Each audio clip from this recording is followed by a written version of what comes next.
Yes, ndagushimira yuko subscribe nawe utarakora subscribe najya gukora subscribe kugira ngo ibintu bikomeze kugenda neza cyane. Nkuko nakomeje kubereka ahantu henshi hatandukanye, nkomeza kwereka abantu bafite wenda ibirori bitandukanye, ushobora kuba ufite proposal uvuga ati wenda nzayikorera hehe. Aha ngaha ni turi n'ubundi ni Mombasa, niko nkomeza kubabwira ngo mujye mumbaza abantu benshi bagiye kuza Mombasa.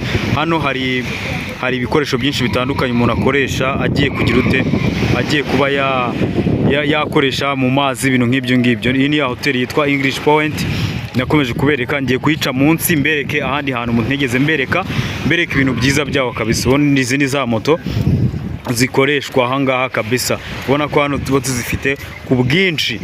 So hano ni ka kayira rero kamanuka kajyayo, kanze mbereke nce hariya munsi mbereke uburyo hameze, njye hirya yaho mbereke ibindi bintu byiza bihari kabisa. Wowe stay tuned, tukomeze tubane guys. Rero izi ni hoteli nkuko none nzigereyeho neza kabisa, nzigereyeho kugira ngo mbereke uburyo bimeze. Reba ubona ko hari ahantu hameze neza. Rero guys, mwebwe muvuga muti muri East Africa mwe mugenda mukajya ng'Iburayi ngehehe, kandi hano dufite ahantu heza ho kugira ute, ho kuba twarira isi, cyangwa se ho kuba wabwira umukunzi wawe ukaza mugasohokera aha ngaha. Ibyo njya mbabwira nyine kugira ngo musirimuke kabisa, kugira ngo musirimuke muze mugere ahantu nk'aha ngaha. Ushobora kuzana umukunzi wawe nkuko njya mbibabwira ukamuproporeza aha ngaha, cyangwa se mukamara igihe mumeze neza muri ibindi environment ibihari kabisa. Ubona ko ni ahantu heza cyane, ni ibintu byiza. Urabona ko nk'uyu nguyu aba arimo arirobera yiturije abarimo araroba yiturije hano kabisa, murabibona, kandi arayacyura kabisa. Ni aje bro ntago arimo kumva, arimo gukurura amafi hariya kabisa. Ni aje bro, uko sawa? Have you get something? Kanze de kurako hari ifi yafashe. Ubona ko hano ni guca munsi yayo, ku bantu bavuga ati wenda se nuzibatse mu mazi biba bimeze bite. Reba nk'izi nkingi, ni inkingi ziba zikomeye byatari ku buryo ku buryo n'ikise n'indege yajyaho, ku buryo n'indege yajyaho kabisa. Ubona ko ari ahantu heza. Reba ino view, nabaga mpagaze hari hakurya ntabereka uburyo bameze, ariko reba view, uburyo view imeze neza. All guys, so ndabakunda byatari. Rero reba wowe wakoze subscribe, rega uzinjoyinga. Ushobora kuba uri hano mu Mombasa ukavuga uti se hano aha ngaha ni hehe, urumva. Reba icyo mbereka, njye mbereka location, mwebwe mukagira ute, mukazamvugisha. So rero guys, urabona ko iyo wicariye hano hejuru ukaba uri kwinywera akajuice kawe uri kumwe n'umukunzi wawe, akora ibintu byiza cyane kabisa. Ushobora kuvuga uti wenda ati ese kubera iki ugaruka ahantu hamwe, nuko bagiye barabinsaba bambwiye uti se kuki utagenda ngo utwereke neza nyine uko hameze, kuki ufata uruhande rumwe. Niyo mpamvu naje hano kugira ngo mafate neza nyine mbereke neza kabisa. Murabibona kabisa guys. Ndahari rero ku bwanyu. Wowe reba uyu nguyu atunzwe no kuroba kabisa, kuroba. Wowe rero ubizi neza, ukaba uturiye n'ikiyaga, ukavuga uti wenda ukitinya inzara yakwica. Uzi kuroba koko? Uzi kuroba hano wahakura amafaranga afatika, kuko hano haba hatandukanye, biba bitandukanye nuko na Rex cyangwa se Kivu, cyangwa se wenda uko tuvuga gutyo, cyangwa se ikiyaga muri rusange. Ikiyaga uvuga ngo hano habona inyanja ibirimo amafi menshi cyane pe. Umwana uzi kuroba neza araza kabisa akakura amafaranga, akakura amafi ari bugurisha amafaranga menshi cyane atari munsi y'ibihumbi 5.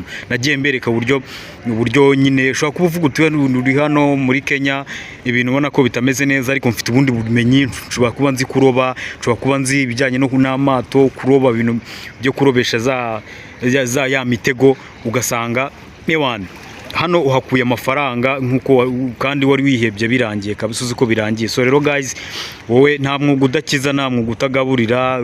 Hano nize ko buri kintu cyose wakora, cyose wagera ku kintu wifuza kabisa. N'aba ngaba bubaka ano mazu ntago ari byo baba baravukanye, ahubwo ni ukuvuga ngo ubwabo nabo baba barahereye hasi. So rero guys, ntihagire umuntu uzaguca intege, ngo ntago ngo wagera ku cyo wifuza cyangwa se ngo ntago wagera ku nzozi zawe. Ibi ngibi bitinyura abantu kugira ngo byibura nyine bavuga uti byibura hari ikintu nanjye nageraho mu gihe kizaza, ndeke gucika intege kabisa. Abo bose baba burubatse no mazu angana gutya ntago ari byo baba baravukanye, ahubwo nyine ni kwa kudacika intege, ni ya consistency iri mu bantu kugira ngo ugere ku kintu wifuza.